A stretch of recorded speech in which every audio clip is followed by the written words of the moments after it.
Welcome to this podcast from the British Academy, bringing you the latest research and ideas from the humanities and social sciences. To find out more, please visit britishacademy.ac.uk. Good evening and welcome to a very large and, I expect, extremely interested audience to this joint British Academy and British Psychological Society lecture on Trust the People, on the psychology of authoritarian populism.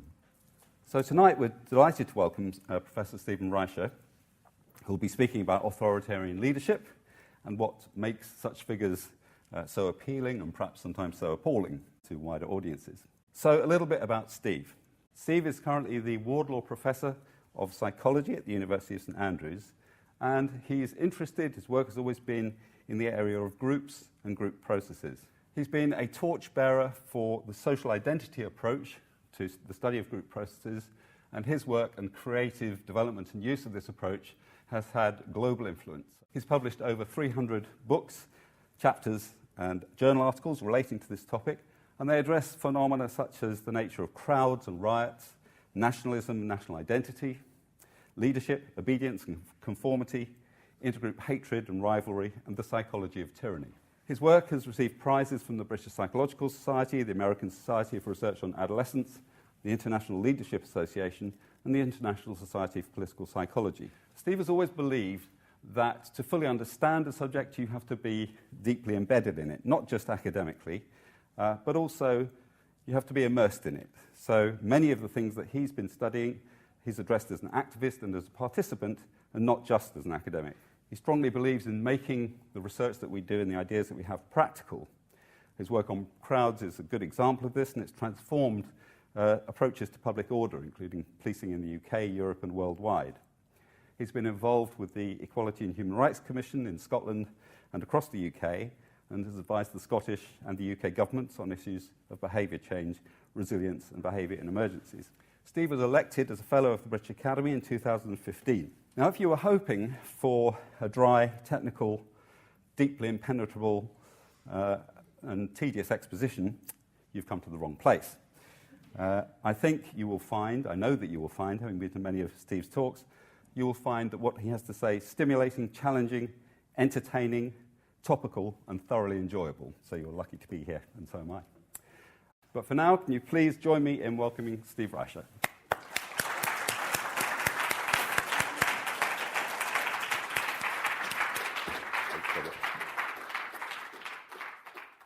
Okay, well, hello. My first advice to you is to go home at this point, because after an introduction like that, things can only get worse.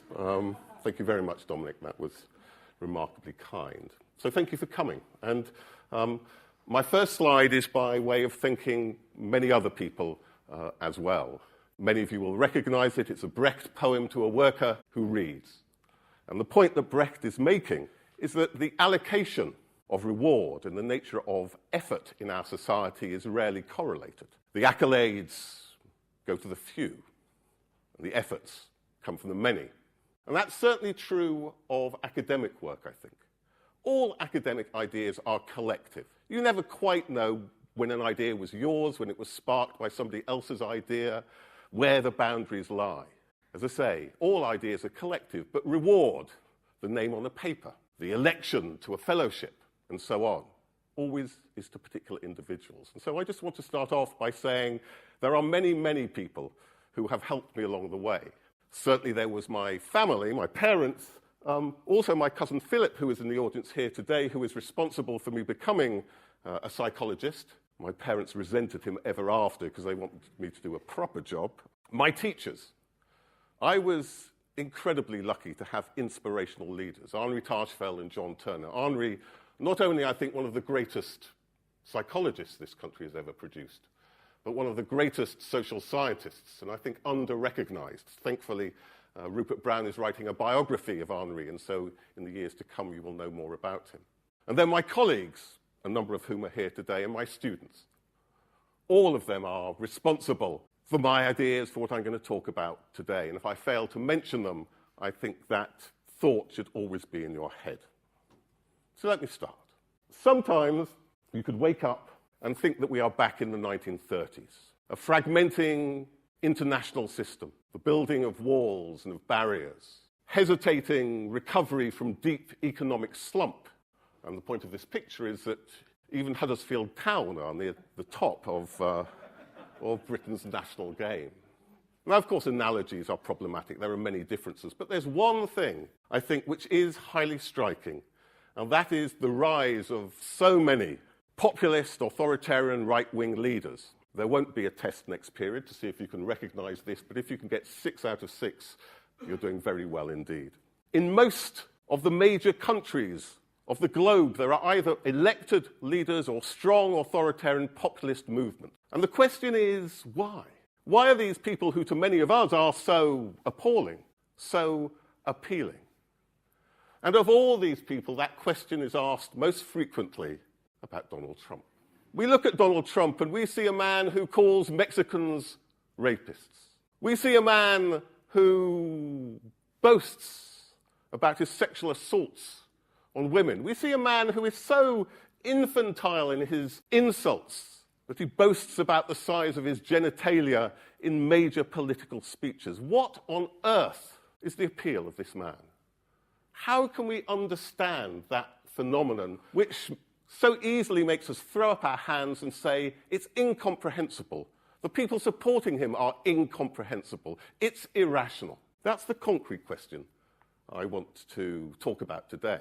But I also want to talk about my own discipline, about psychology, about social psychology in particular, and make a case that psychology, which is often seen as the discipline that talks about individuals and individual-level phenomena, is also critical to understanding social, societal, and political level of phenomena. So often, I'll wake up in the morning and I'll listen to the Today programme and they'll be discussing immigration, social cohesion, riots, whatever it might be, and they will have an anthropologist, a political scientist, a sociologist, but never a psychologist, as if psychologists have got nothing to say about these phenomena. I will try and argue to you that psychology is fundamental to understanding these collective level phenomena. And to start with, I need to do a little bit of conceptual work in order to explain what sort of tools allow us to do that. And I want to start off with a concept which is everywhere, which is perhaps the most basic phenomenon that we can all talk about, and that's the notion of the self. If you go to Google Images, put in the word self, you will come across many images of this sort. Always pictures of individuals. The self being something that is located within the individual, normally within the head, some sort of process within the head. And the assumption when we think about the self, both in academic discourse but also in popular discourse, is threefold. The self is about the individual. So what defines me? What makes me different from you and you and you? The self is singular. I have a single self. If I have many, then I'm to be classified diagnostically amongst the pathologies. If we don't have a single self, we're in trouble.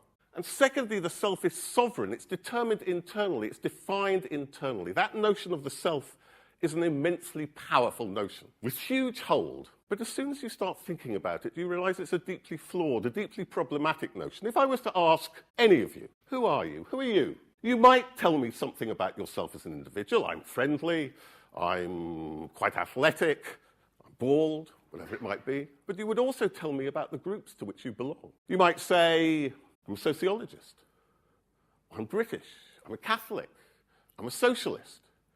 You would tell me about your group memberships.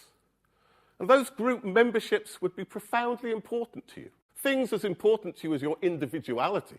Things for which you might die, things for which you might kill, which you wouldn't do for yourself as an individual. It soon becomes self-evident that the self is very different from the ways in which it's normally talked about and the ways in which it's normally understood. That the self, as well as being individual, is collective. It's about us as well as I. It's about defining how we are different from they as well as how I am different from you. Secondly, the self is variable. We have many different selves, many different identities which are relevant, salient in different contexts. Last night, I was watching Spurs against Dortmund, and there was a disputed offside goal. And as a Spurs fan, I thought the decision to not allow that goal was quite right, quite reasonable. Why? Because as a football fan, as a Spurs fan, the values that are important to me are loyalty, they are passion, they are partiality. Today, I will tell you, don't quote me, please. It was self-evidently offside and he shouldn't have scored, because here I stand before you as an academic, where my values are to be impartial, to be objective, to be based on the evidence. The ways in which I think, the ways in which I look at the world, the ways in which I parse information are fundamentally different because of my variable selves. So if I define myself as a Spurs fan, if I define myself as British, if I define myself as a socialist or whatever, those identities are core to me, but they are not reducible to me. Their definitions are not to be found inside me. They are things that are argued over, that happen between us, that are debated. So the very notion of the self, I think we need to begin to question. And once you do that, and if you take nothing else away from my lecture tonight, once you do that, you realize what a radical implication that is. Let us take, for instance, rational choice theory. The notion that human beings are there to maximize self-interest. Ask one question. What is the self of self-interest? Myself as an individual, where my interest is opposed to yours. Our interest as academics, where your interest might be the same as my interest, and what counts as a good to me might be very different indeed. It might be true that we always act in terms of self-interest, but that tells you nothing until you can understand the nature of the self of self-interest. So this small little, I think, self-evident point is one that is profoundly radical, and in the work of people like George Akerlof and others is having a huge effect on economic theory. Now, when we think of ourselves in terms of group membership, when we think in terms of us, in terms of the collective self, it's not just that we alter our values and norms. A series of psychological transformations happen which profoundly alter us and how we behave. And a number of people have been doing work on this over many years.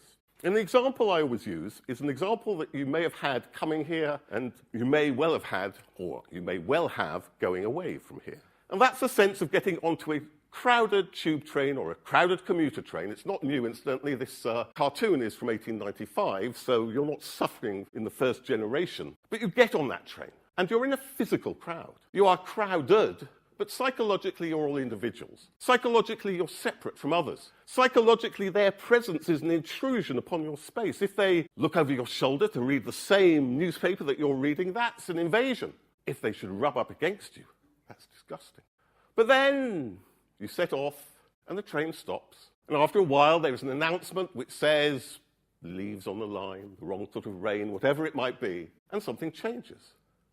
And what changes is that now you're no longer individuals. You begin to be commuters against the train company. You begin to have something in common. You begin to talk to each other. You begin to smile at each other. You might even, and we are British, share sandwiches with others. Tony Benn used to talk about this. I remember him talking about this, and he would refer to the fact that perhaps the rail system is a conspiracy to breed socialism, in which case Richard Branson must be the Lenin of our days. But the point is that once we start thinking of ourselves as group members, there are three fundamental transformations. The first is this cognitive transformation. I start thinking in terms of the norms and values of the group. My interest is the group interest. Next, there is what we call a relational transformation, that the other ceases to be other. They are part of the extended self. They are part of the collected selves.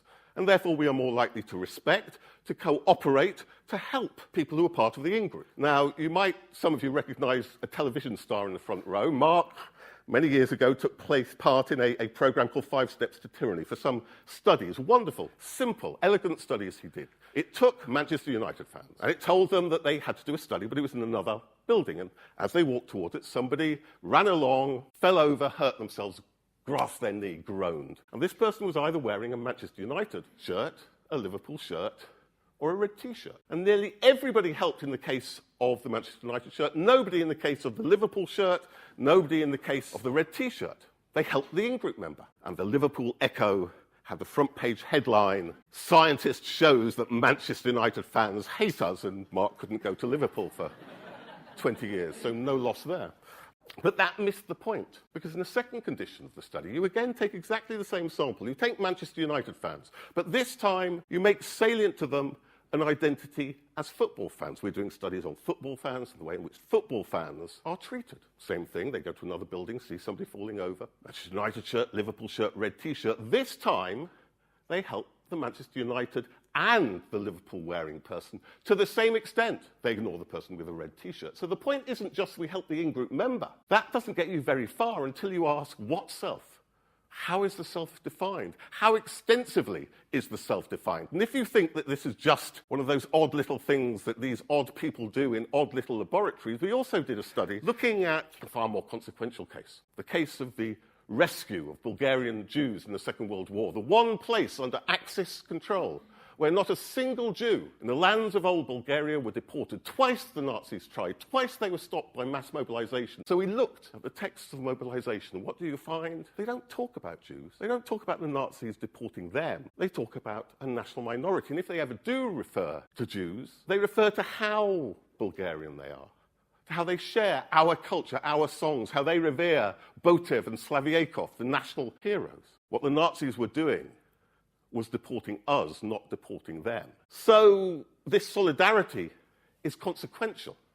The ways you define categories is consequential. But the third transformation comes from a melding of the first two. In a group, we share a perspective. We share a notion of what we're about and what we're trying to do. We also align our efforts and work together. We co-act effectively, which means we become empowered. John Drury's work, sitting here, has shown this many times. We become empowered, and in being empowered, we are able, finally, to instantiate our norms, our values, our sense of the world. People talk about self-realization. I want to talk about collective self-realization, that we make the world on the basis of our values, and that's an ecstatic thing. That explains the joy of crowds. The joy of crowds isn't irrational. It's not the loss of reason. It is precisely the victory of your reason in the world. So when we have shared identity, when you get people to form a sense of a collective self, when you can define the norms and the values of that self, you have something truly powerful in your hands. You have what I call a world-making resource. You form a constituency. You form a source of social power. It is based on that sense of common groupness and common values. And because of that, it is disputed. People who want to do different things try to define groups in different ways. A number of years ago, Nick Hopkins, also here, and I did a study of Scottish politicians. Now, you might think that if you look at the different Scottish parties, you would find that the SNP parade their Scottishness more than Labour or Conservatives, but they don't. They all claim Scottishness, but they define it in different ways. For Labour, to be Scottish is to be communal and to be corporate. A man's for all that, Burns. And therefore, a welfarist state reflects the nature of Scottish identity. For the Tories, again, they cede to no one in their pride for being Scottish. They wear kilts and the like just as much as anybody else.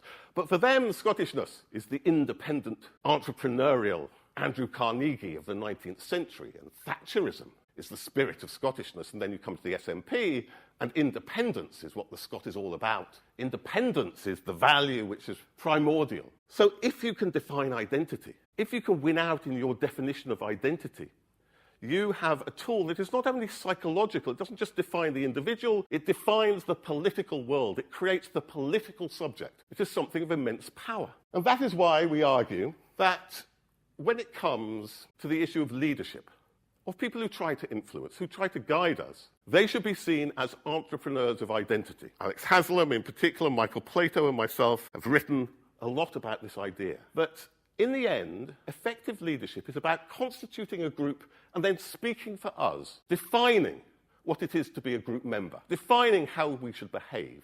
They are entrepreneurs of identity, and that involves three elements. And the three elements are as follows. The first is to claim to be of the people, of the group. I can speak for us because I'm one of you. I understand our values. I understand what it is to be us. I understand what's important to be us. That alone is not enough. It's not enough to be of the people. You've got to work for the people. You've got to say other politicians might work for themselves. They might work for the out-group, but I am working for you. The whole point about the expenses scandal was that it undermined the influence of politicians in general by claiming that they weren't for the people, they were for themselves. And of course, it's not enough to work for the group, for the people. You've got to achieve collective self-realization. You've got to argue that what you accomplished is a way of instantiating the norms and values of the group. So leadership should be seen very much in terms of shaping and guiding this world-making resource. Now, before I get on to the bit that you've come for, Donald Trump, I have one more point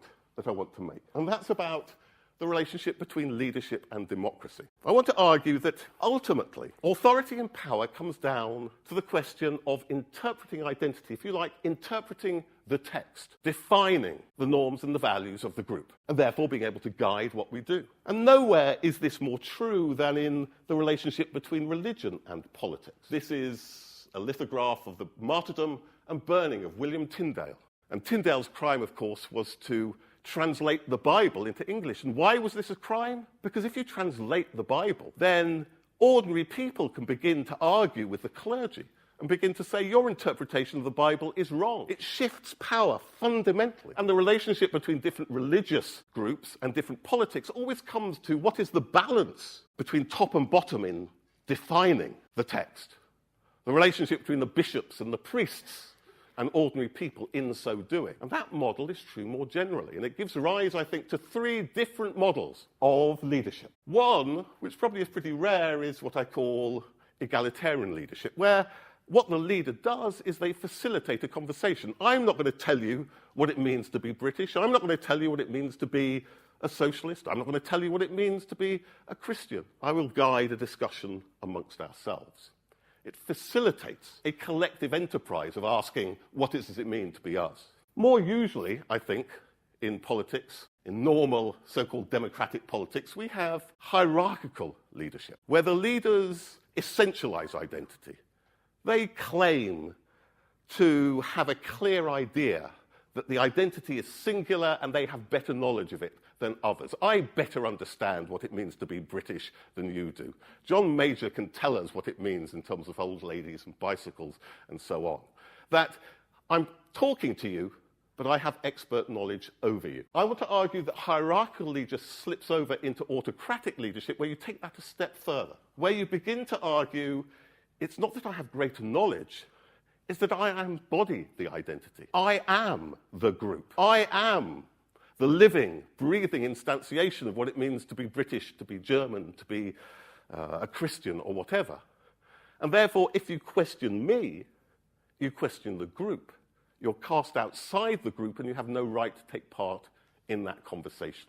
And with those thoughts in mind, let us turn to the question of why on earth did people elect Donald Trump? Why on earth did they support someone who clearly was racist and sexist and, well, the list goes on. And the most obvious thing is to project those concerns onto his supporters and say, well, they themselves must have problems. If they elected such a flawed individual, they must be flawed, either through their bigotry, they agree with him, or their stupidity, they don't realize that he is wrong. I think there's a real danger in projecting what is most salient to us about Trump upon the people who support Trump. It's an act not of psychological, but of political projection, and it's deeply dangerous. And the reason why I have this slide is to refer you to a quite wonderful analysis by Theodore Abel, written in 1938, recently republished. And Abel is asking, why did people vote for the Nazis in 1933? And he sets up an essay competition in Germany, gets about 700 replies. And remember, this is at a point where people are not ashamed of it.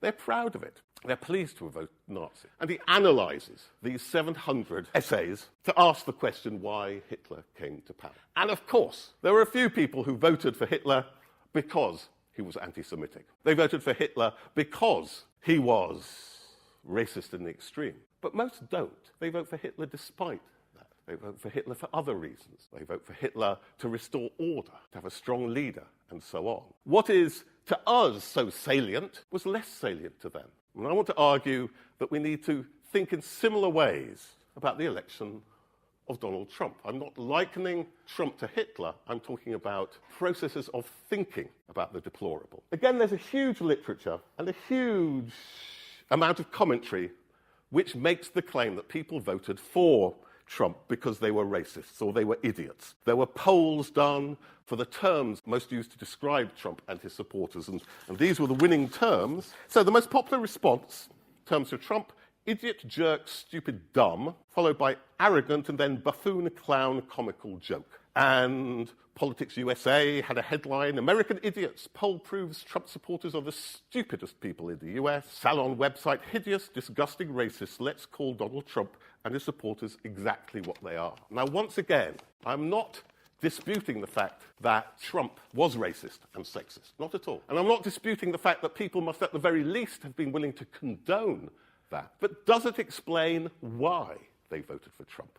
Does it explain what attracted them to Trump? You see, if you look at the exit polls, and poll after poll after poll, you find that the great majority of Americans realize that he's an undesirable, unpleasant character. They're not unaware of that. 20% of Trump voters will say yes to the fact that he has an unsatisfactory character. And if you asked them in more detail, and here are a number of comments by Trump supporters just as he was elected. His personality, his mannerisms, and his experience repulse me. Trump is a slimy scumbag. I don't think a single person who cast a vote for him felt good about it. This is Trump voters. 45% of Trump voters were appalled by his attitudes towards women. The notion that these people somehow voted because of sexism, voted because of racism, I don't think explains the evidence. So why did people vote for Trump? Now, before I go into that, I just want to make a comment that I think is very important to remember. Trump got 63 million votes. Hillary Clinton got 66. In total, there were 137 million votes. It is calculated that eligible to vote were about 242 million. There are 249 million Americans over the age of 18, and there are about 323 million in total. So Trump was elected by less than a fifth of the American population, by about a quarter of the eligible numbers of voters. What's more, Trump got less votes than Romney and McCain. What happened was a collapse in Hillary's vote. But nonetheless, you still have to ask the question, why did 63 million people vote for this person? What was going on? And again, there is a plethora of evidence. You can find a huge amount of demographic evidence based on age, class, gender, so on and so forth. And those show some differences, but they're complex differences. There are a number of things, however, that come out about the understandings and the beliefs of the key demographics who switched to Trump. That's the important people, the people who switched to Trump. There was a recent analysis which talks about 5 types of voters. And it says the 2 that switched most profoundly were anti-elites and people who felt that America was falling behind. They constitute about 40% of his vote. In 2012, about 50% of those groups flirted with Hillary. The number who supported or thought about voting for Hillary in 2016 fell to under 10% for both. An incredible shift. As I say, I want to argue that it is helpful to look at their worldview, their experience, their lived experience. Here is one quote. One element to a significant share of his supporters is they've largely missed out on a generation-long transition of the United States away from manufacturing and into a diverse information economy deeply intertwined with the rest of the world. What you find is that Trump supporters aren't the poorest of the poor. They're not people earning under $30,000. They're the ones a bit above. They're not the people who are least educated, the ones who only have high school education. They're the ones who have a bit of college education. They're the groups who have pulled themselves up and fear sliding back. They are the groups who are concerned about decline. They're the groups who feel that they have something to lose. If you look at the question that most bothered people, and again, I'm looking up the figures, the most important issue in that election was the question of, can somebody bring about change? 39% of people put that first. In Michigan, it was 42%. In Wisconsin, it was 54%. By far and away, the most important issue. Now, when it came to the question of who can bring change, this is where the figures just become so polarized. Trump wins it 83% to 12%. When you ask people, do you think America is going in the right direction or the wrong direction, a third think things are okay, it's going in the right direction. 90% of those go for Hillary. Of the 2/3 who think it's going in the wrong direction, 69% go for Trump. So these are people whose lived experience is one of decline, of being left out, of losing, and in particular those who have something to lose. So they are people who are left behind. They are also people who are ignored. Big analysis was done, 2014, Gillis and Page, and here is from their abstract. Americans do enjoy many features central to democratic governance, such as regular elections, freedom of speech and association, and a widespread, if still contested, franchise. But we believe that if policy making is dominated by a powerful business organizations and a small number of affluent Americans, then America's claim to being a democratic society are seriously threatened. What they're saying is that when it comes to policy making, the bottom 2/3 of the population have virtually no say at all. It's the top third. It's the elites who dominate. So it's not only that you are left behind, it's that people ignore you and ignore your plight. When they talk about trade policy and it being good for the country, what is the country? What does it mean to you? When they talk about politics in general, they don't speak to your experience. So it's not just you're declining, it's also that you're ignored. But worse than being ignored, you're derided. A spate of books have come out talking about the ways in which the political system derides ordinary voters. Talks about hicks and rednecks and hillbillies, sees them as people who are ignorant, sees them as people who aren't properly educated, seeing them as people who can't make their own minds up. But it's not only true of politics, and here I'm doing a bit of mea culpa, and with the president of the British Psychological Association here, society here, perhaps I'm doing a not just mea culpa.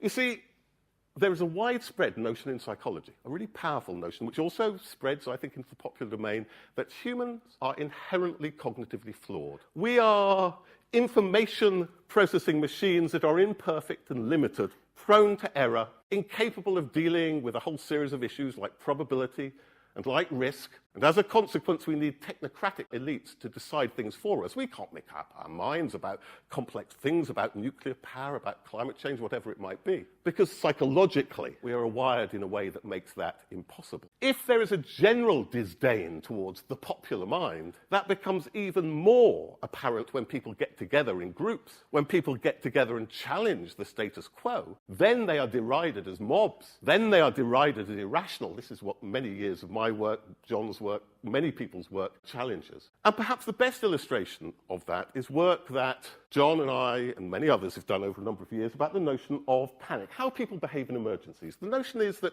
if people are flawed and if people are inadequate, that becomes particularly apparent under stress when there's an emergency. People then panic. They become like sheep. They run to get out and they clog up the entrances and they all die in the fire or flood or whatever it might be. And because of that, they need the emergency services. They need the first responders to look after them. What you find is precisely the opposite. You find very often when there are emergencies, precisely because people are experiencing a common fate, they develop a sense of shared identity. We always think it's particular to us. It's the Blitz spirit, it's the Manchester spirit, it's the Paris spirit. No, it's a process of developing shared identity. And people help each other and support each other, and people themselves become the first responders, such that when the emergency services intervene, they often disrupt people's self-help. They often undermine it. Because the state has such a notion that people are incapable, we need to look after them rather than scaffolding people's own self-help. I think it's a fundamental point in terms of government and public service. John and I, I'm not sure we're allowed to tell you this because they're not supposed to exist, but both John and I have been involved in Cabinet Office committees looking at how the government should respond in an emergency. And the real dilemma they have is, do we tell people about what to do? On the whole, they think it's a bad idea because government needs to look after people and people can't cope with the information. As a result, there is often inadequate information, and the main reason why people die in emergencies is lack of information. So there, academia, academic ideas, and government come together, and we have this notion of the ordinary person as inadequate. We deride. Perhaps we don't use terms like hicks and hillbillies, but it comes to the same thing. That people's experience, not just of government, but of many institutions of society, is of being ignored, excluded, and derided, treated as other. And in that context, we then need to understand the appeal of Donald Trump. That was Trump's argument for America, his closing campaign ad, his closing argument, if you like. It's one of those things, I think, that however hideous we find it, we recognize there is a certain power to it as well. So let me try and understand its power. The first point is, of course, that he is speaking to an experience of decline. The very notion of make America great again is a notion of decline. He is acknowledging an experience which many other politicians ignore, deny. So his discourse is aimed to articulate with the lived structure of experience. But he doesn't just speak to it, he theorizes it, of course. He tries to explain it. He tries to tell people who they are, who is experiencing this decline, and why are they experiencing it. He is constituting political subject. So on the one hand, you have the people, who are not defined explicitly, but implicitly, of course, it's a rather exclusionary definition, especially since he talks about others, Muslims, Mexicans, who attack us. And when it comes to why there is a problem, he diagnoses it fundamentally as political, not economic, and a result of an enemy without and an enemy within. The enemy without being Muslims who come as terrorists, Mexicans who come as rapists, plutocrats who come to take our jobs, aided and abetted by the enemy within, the establishment, the political establishment, the media establishment, and in particular, the Clintons. And so there was a very simple and very powerful construction of categories. As I say, an exclusionary notion of us, a derided us, an excluded us, and us in decline, versus the other. So there are many other constructions you could make. You could define us in different ways. You could say the problems have got nothing to do with the political, they're everything to do with the economic.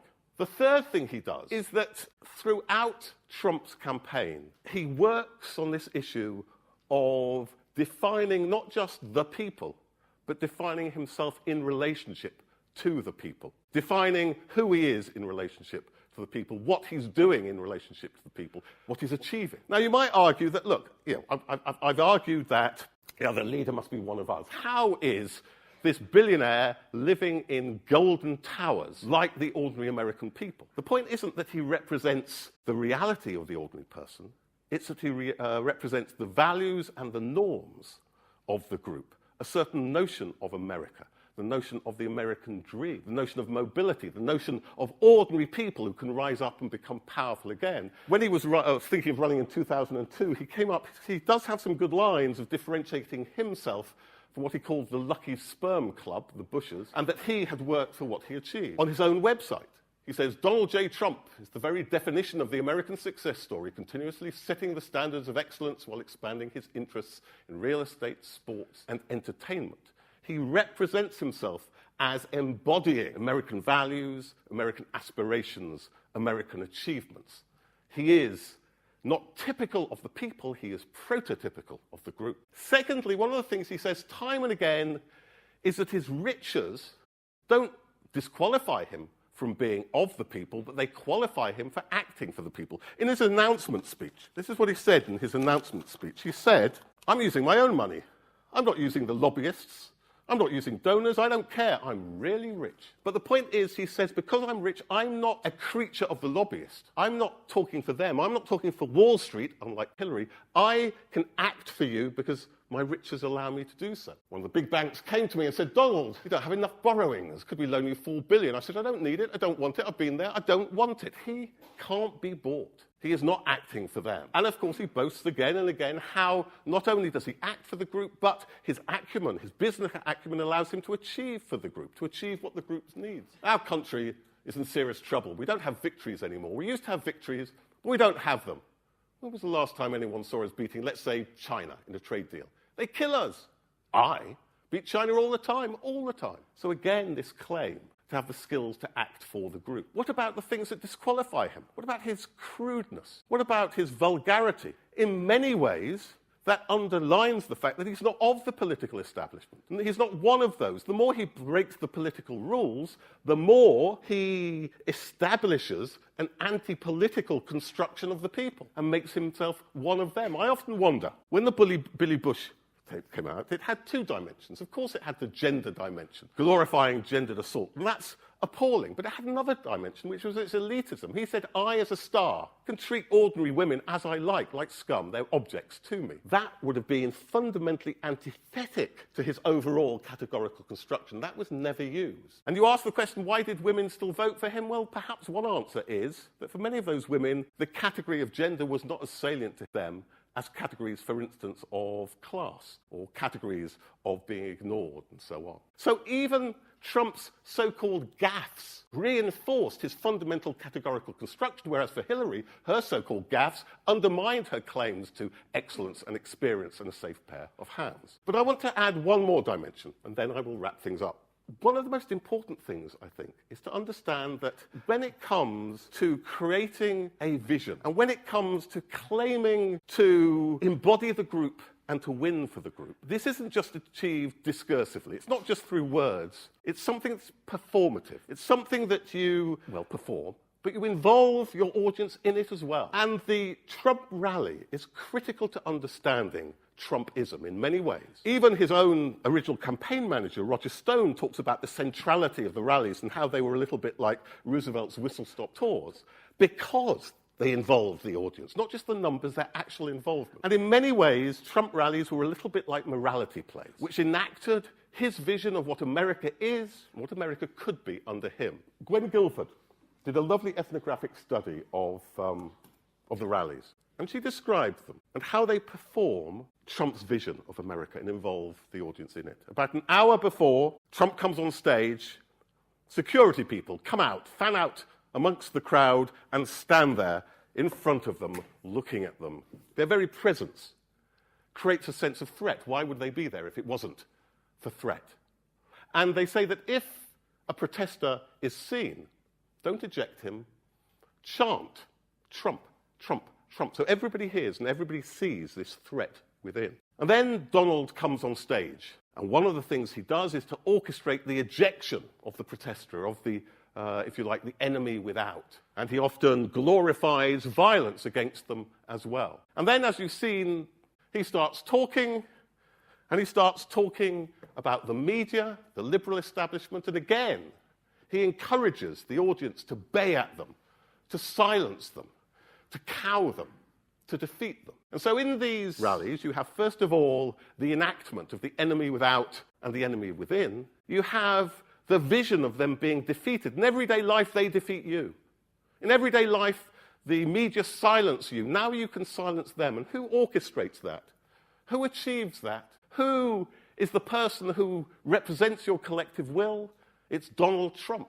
His rallies, as I say, are morality plays, which not only enact good and evil in his terms, but achieve, perform the victory of good over evil in a perverse way. You could talk about a Trump rally as not just a morality play, but as an experience of redemption. His politics, in a particular way, for those who feel, as his supporters feel, a politics of hope. So the critical thing here to take on board is that Trumpism is simplistic, perhaps, but it speaks to an experience.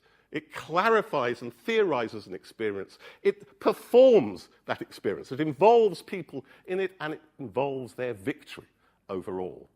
The categorical, the rhetorical, and the performative aspects of what Trump does have a terrible coherence.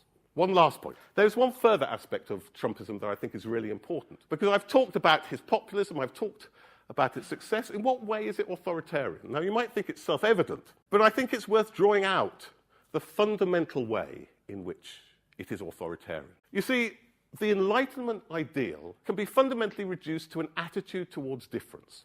It is the notion that we will debate our differences, and through debating our differences, we will come to a common outcome, because we're all members of a common community. We might have differences, but we all want good for that community, and through discussion, we move forward. Difference is good. Difference should be embraced. You can't have democratic politics without a loyal opposition. What autocratic politics does is change that attitude towards difference. Difference becomes bad. Difference becomes impossible once you define anybody who differs as outside the community, outside the group. Then they're no longer interested in moving the group forward. And so again, there's a profound categorical basis, the drawing of lines of groups in the way that Trump speaks. Anybody who disagrees with him lies outside the national community. If Hillary disagrees with him, she's a criminal. She lies outside society. If a judge disagrees with him, then he's Mexican, he's not American. If the press disagree with him, they no longer are American, they're against the American people. It's an attitude towards difference which says that if you differ with Trump, because Trump is the people, you differ with the people, you're no longer part of the conversation. You're to be derided, you're to be brutalized, you're to be imprisoned. And so what is the lesson I want us to take away from this analysis? I would argue, first of all, that if you want to understand the victory of Trumpism, to deride him and his stupidity is to miss how in many ways he is a master of understanding the art of constructing groups and making himself representative. He is a consummate entrepreneur of identity, remarkably skilled remarkably coherent, remarkably simple, in a way that Hillary never was. The success of Trump might not be an intellectual brilliance, it's a performative brilliance and a performative coherence. Our sneering will mean that we don't understand what he did, and we will leave to him the tools of constructing social categories. We will leave to him the world-making tools in his hands. I hope also that I've shown you, in some ways, how so much turns on the way in which we define groups. And therefore, much, not simply of psychology, but I think social science in general, must hinge in this question, rhetorical, performative, but also structural, of how categories are defined and how categories are made. And it's through answering that question that I think the psychological articulates with the political, and the psychological dimension is critical to the political. So let me make life easier for you. I was told many years ago we were doing some work for the BBC, and the BBC didn't quite trust us. So they gave us media training, very good media training. And one of the things they taught you is whenever you give a radio interview, never say more than 3 things, preferably say 2 things, and ideally just say 1 thing, so people know what message to take home. Okay, so here are my 3 things. I hope to have persuaded you that when you hear about politics, when you hear about immigration, when you hear about social phenomena, think psychology, not instead of, but as well as. The psychological dimension is absolutely central, and psychology is as much about the collective and the political as it is about the individual. Secondly, this was a more specific theoretical point that I wanted to make. Understanding the nature and exercise of power depends upon understanding the dynamics of the variable self. Only when you understand how our actions are defined by the self, how our actions together are defined by the collective self, and therefore how the drawing of the collective self is critical to human social action, will you be able to understand and do something about phenomena like Trump. And the final thing is this. It's very easy to blame the problems we have on the stupidity of voters, of Trump and his voters. We saw what happened when that was articulated, when Hillary talked about deplorables. And the real problem, it seems to me, was that, yes, Trump had success because he articulated and theorized the experience of a large group in the population when others ignored them. They went with him not because they liked him or necessarily they agreed with him, but he was the only game in town who was thought to articulate with their lived experience. It was the failure of alternative explanations, non-exclusionary explanations, economic as well as political explanations, which allowed that space. The success of Trump is the legacy of a long political failure of the liberal left. Now, those are my 3 lessons. If I had to choose just 2, well, I'm sorry to the president of BPS, but I might say bye-bye to psychology. If I had to say just 1, because I think it is a fundamental point in our society, so easy to deride the other. If there's one thing I've learned from these now nearly 40 years of studying group relations, is you never change other people by telling them what to do. You never change other groups by telling them what to do. You only change other groups by changing what you do, and therefore changing the context in which the other acts. So it's not only analytically wrong, it's ineffective. So just one message that we might want to take home with us. And if you want to ask me more questions, or if you've got any comments, that's how to get hold of me. So thank you. Thanks for listening to this podcast from the British Academy. To hear more like this, you can subscribe on iTunes, SoundCloud, or your own podcast app by searching British Academy. And to find out more about the work the British Academy does, including upcoming events, please visit britishacademy.ac.uk.